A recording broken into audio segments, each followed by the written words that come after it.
Un parfum d'évasion, un vent de liberté. À peine 30 chevaux sous le capot et pourtant Guillaume Bouygues n'échangerait sa voiture pour rien au monde. Une Méhari comme neuve, pas de direction assistée, pas d'airbag, pas d'ABS, mais presque rien à envier aux voitures modernes.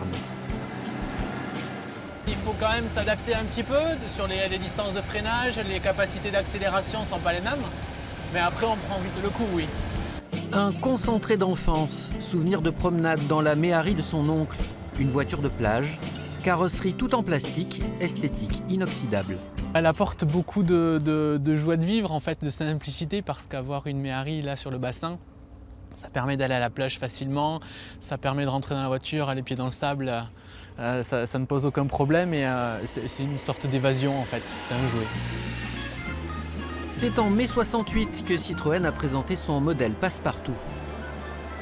La légèreté du plastique fait que la voiture ne pèse que 525 kg et la suspension permet une adhérence et une tenue de route remarquable.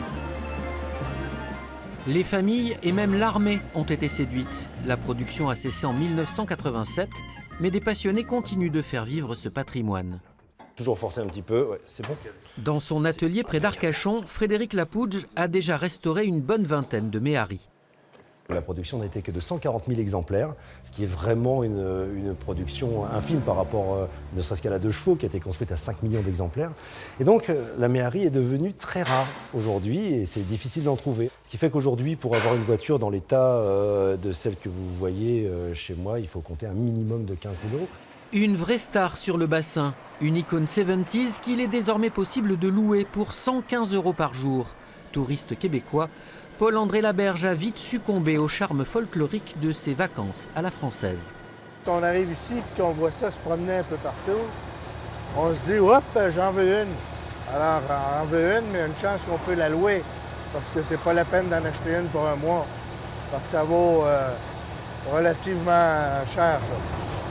Un modèle électrique a récemment vu le jour, mais les nostalgiques préféreront sans doute toujours ce bruit caractéristique. La Méhari ronronne depuis 50 ans.